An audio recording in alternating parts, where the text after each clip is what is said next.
নজর রাখবো যে খবরের দিকে আপনাদের জানিয়েছিলাম সকাল থেকেই যে সন্দেশখালী যাওয়ার পথে প্রথমেই সুকান্ত মজুমদারকে আটকে দেওয়া হয় এবং তারপরে ইছামতির ধারে বসে তিনি বাগদেবীর আরাধনা করেন। এরপরেও তিনি সন্দেশখালীর পথে রওনা দিতে থাকেন এবং তখনও পুলিশের বাধার সম্মুখীন হয় সুকান্ত মজুমদার এবং তারপরেই আচমকাই তিনি অসুস্থ হয়ে পড়েন। আপনারা দেখছেন সেই ছবি, আচমকাই অসুস্থ হয়ে পড়েন বিজেপির রাজ্য সভাপতি সুকান্ত মজুমদার। টাকের গেস্ট হাউসেই সুকান্তকে আটকায় পুলিশ এবং তারপরেই পুলিশের সঙ্গে বচসা হয় সুকান্ত মজুমদার সহ বিজেপি নেতৃত্বের এবং তারপরেই সেখানেই আচমকাই অসুস্থ হয়ে পড়েন বিজেপির রাজ্য সভাপতি সুকান্ত মজুমদার।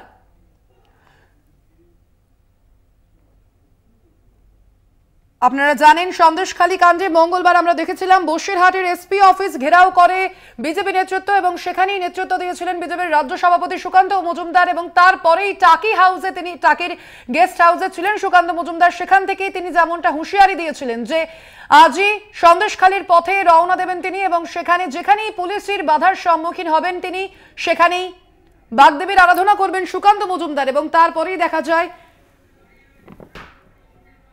ইছামতির ধারে পুজো দেন সুকান্ত মজুমদার এবং সেখান থেকেই সন্দেশখালীর পথে রওনা হওয়ার সময় ফের পুলিশি বাধার সম্মুখীন হন সুকান্ত মজুমদার এবং তখনই আচমকাই অসুস্থ হয়ে পড়েন বিজেপির রাজ্য সভাপতি। আপনারা দেখতে পাচ্ছেন সেই ছবি,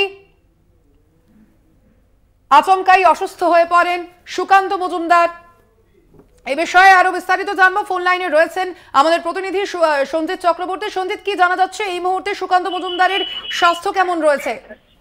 দেখো, ইতিমধ্যে রাজ্য পুলিশের তত্ত্বাবধানে সুকান্ত মজুমদার অর্থাৎ রাজ্য বিজেপির সভাপতি সুকান্ত মজুমদারকে গেস্ট হাউস থেকে বের করে নিয়ে রীতিমতো বসিরহাট স্বাস্থ্য জেলা হাসপাতালে ভর্তি করা হয়েছে। তার শারীরিক অবস্থা প্রাথমিকভাবে যেটা জানতে পেরেছি আমরা, যেটা আজকে যখন সুকান্ত মজুমদার ইছামতি বোটঘাটের পাড়েতে যখন নদীর পাড়ে যখন বাগদেবীর আরাধনায় মেতেছিল, সেই সময় যখন পুজো করে ফিরছিল সেই সময় রীতিমতো পুলিশের সঙ্গে খণ্ডযুদ্ধ বাঁধে এবং পুলিশের গাড়ির মাথার উপরে উঠে তিনি বক্তব্য রাখার সময় হঠাৎই সেই গাড়িতে নেমে যখন পুলিশ তাকে ঢোকাতে যায় হঠাৎই অসুস্থ হয়ে যায় এবং মাটিতে পড়ে যায়, অর্থাৎ মাটিতে লুটিয়ে পড়ে। তারপরে তাকে দ্রুত উদ্ধার করে পুলিশই উদ্ধার করে তাকে গাড়িতে করে অর্থাৎ অ্যাম্বুলেন্সে করে সেই তাকে নিয়ে যাওয়া হয় একদম বসিরহাট স্বাস্থ্য জেলা হাসপাতালে। তার শারীরিক অবস্থা এখনো স্থিতিশীল হলেও কিন্তু যত প্রাথমিকভাবে তার প্রেসার ফল করে গেছে, এটা মেডিকেল সূত্রে যেটুকু খবর পেয়েছি। স্বাস্থ্য পরীক্ষা করা হচ্ছে, একাধিক চিকিৎসক সেখানে রয়েছেন এবং তার পুরো স্বাস্থ্য পরীক্ষা করছেন। পাশাপাশি সারাদিনই আজকে কর্মসূচি ছিল, তুমি জানো সন্দেশখালীতে তিনি যাবেন এবং সেখানে সরস্বতী ঠাকুর পুজো করবেন, সেই নিয়েই কিন্তু আজকে 144 ধারা জারি হয়েছে। তার মধ্যে কিন্তু রীতিমতো উত্তাল অর্থাৎ রীতিমতো রণক্ষেত্র হয়ে উঠলো টাকির যেই গেস্ট হাউস। সেখানে রীতিমতো পুলিশের সঙ্গে বিজেপি নেতা কর্মীদের খণ্ডযুদ্ধ বেড়ে গেল।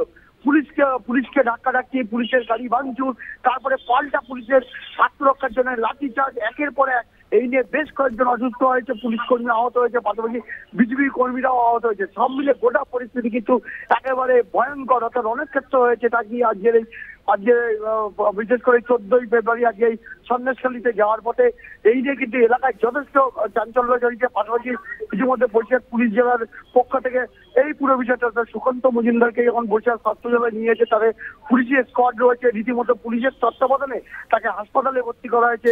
সেখানে হাসপাতালে প্রচুর পুলিশ মোতায়েন করা হয়েছে। এখন সময় সাপেক্ষে বলা যাবে যে কি অবস্থা, তার শারীরিক কন্ডিশন কি আছে সেটা সময়ের সঙ্গে সঙ্গে বলবে। ইতিমধ্যে চিকিৎসকরা একটা মেডিকেল বোর্ড তৈরি করে তাকে চিকিৎসা করা শুরু করেছে। তাহলে গোটা পরিস্থিতি একই একটা অগ্নিগর্ভ পরিস্থিতি। আজকের বিশেষ করে 144 ধারাকে অবর্ণ করে যখন সন্দেশখালী যাওয়ার চেষ্টা করছিল, সেই সময় কিন্তু রণক্ষেত্র চেহারা নিয়েছে টাকির বিশেষ করে গেস্ট হাউস এলাকায়। সঞ্জিত, তুমি যেমনটা জানালে যে সুকান্ত মজুমদারের স্বাস্থ্য এখন কিছুটা সুস্থ রয়েছে, কিন্তু এই বিষয়ে অন্যান্য যারা বিজেপি নেতৃত্ব যারা সুকান্ত মজুমদারের সঙ্গে রয়েছেন তারা কি বলছেন? দেখো, তারা রীতিমতো এই বিষয়টা নিয়ে তারা কথা বলছেন। তিনি ইতিমধ্যে নেতৃত্বের সঙ্গে কথা বলছেন, ওপর নেতৃত্বের সঙ্গে। এবং আমি কিছুক্ষণ আগেই রাজ্য মহিলা সভা নেত্রী ফাল্গুনী মোর্চার নেত্রী যে ফাল্গুনী পাত্র তার সাথে কথা বলেছেন। তিনি কথা বলেছেন সুকান্ত মজুমদারের সঙ্গে বাই ফোনে কথা বলে তিনি এখন পরিস্থিতি তারা হাসপাতালের দিকে যাচ্ছেন এবং বসিরহাট জেলা হাসপাতালে তাকে ভর্তি করা হয়েছে।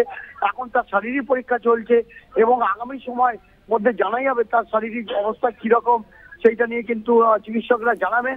ইতিমধ্যে তার বিভিন্ন পরীক্ষা করা হচ্ছে, সব রকম পরীক্ষা করে দেখা হচ্ছে তার শারীরিক কন্ডিশন কি আছে, যদি খারাপ হয় তাকে ইতিমধ্যে কলকাতা নিয়ে যাওয়া হবে এমনটাও বলা হচ্ছে। কিন্তু পুরো পরিস্থিতিতে এখনো পর্যন্ত শারীরিক অবস্থা নিয়ন্ত্রণে আছে, যেটা হচ্ছে চিকিৎসকরা জানাচ্ছে পরিস্থিতি নিয়ন্ত্রণে থাকলেও কিন্তু সেটা কিন্তু সতর্ক রয়েছে চিকিৎসকের প্রতিনিধি দল।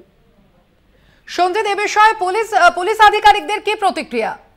দেখো, এই বিষয়ে পুলিশ আধিকারিকরা কিন্তু মুখ খুলতে চাইছি না। ইতিমধ্যে আমরা ডিআইজি সুমিত কুমারের সঙ্গে কথা বলার চেষ্টা করেছিলাম, যিনি দায়িত্বে আছেন বারাসাত রেঞ্জের। তিনি এই পুরো বিষয়টা চুপ হয়ে রয়েছেন। ব্যাপারটা হয়েছে এখানে যে ঘটনাটা ঘটেছে, বিশেষ করে পুলিশরাও আক্রান্ত হয়েছে। যেভাবে পুলিশের গাড়ি ভাঙচুর হয়েছে, পাশাপাশি পুলিশের যেসব কনস্টেবলরা তারাও কিন্তু বিজেপি নেতা কর্মী সমর্থকদের হামলার মুখে পড়েছে। সবলে গোটা পরিস্থিতির উপরে কিন্তু পুলিশ কিন্তু এখনো পর্যন্ত অফিসিয়ালি ভাবে কোনো স্টেটমেন্ট দেয়নি। পুরো বিষয়টা নিয়ন্ত্রণে আনার চেষ্টা করেছেন এবং তার যেহেতু হাসপাতালে ভর্তি করা হয়েছে, আগামী সময় জানা যাবে পুলিশের পক্ষ থেকে কোনো নির্ধারিত কোনো স্টেটমেন্ট বা বক্তব্য রাখেন কিনা, সেটা সময় সাপেক্ষের ব্যাপার।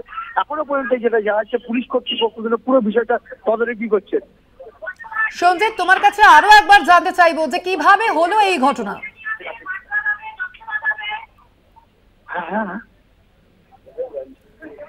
সঞ্জিত, শোনা যাচ্ছে?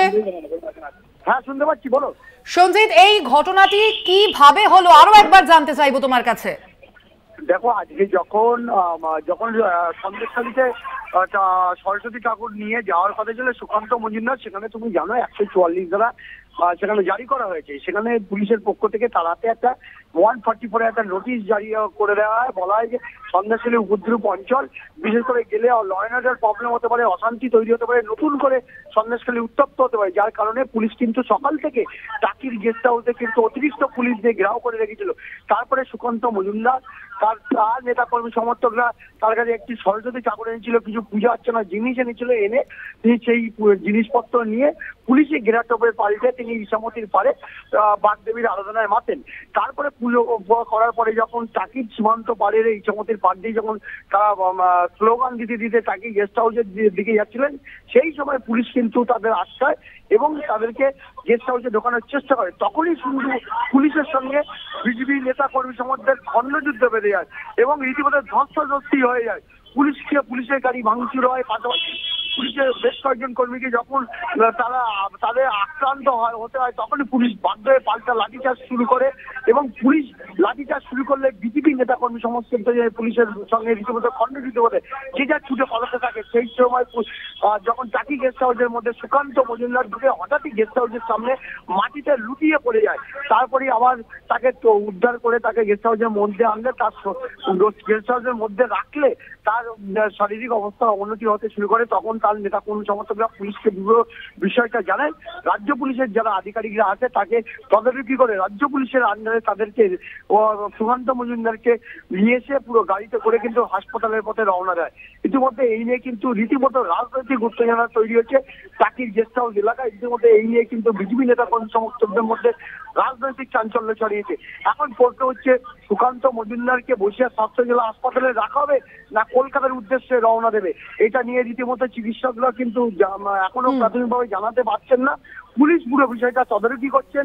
চিকিৎসক পুলিশের সঙ্গে কথা বলে সমন্বয় রেখে সুকান্ত মজুমদারকে হয়তো কলকাতার উদ্দেশ্যে রওনা দেওয়ার চিন্তা ভাবনা করা হতে পারে, অর্থাৎ কলকাতার পথে নিয়ে যেতে পারে, এমনটাই মনে করছে রাজ্য পুলিশ থেকে শুরু করে। তুমি এই পরিস্থিতির উপর নজর রাখো, তোমার সঙ্গে আবারও পরবর্তীতে যোগাযোগ করা হবে। ধন্যবাদ তোমাকে সঞ্জিত।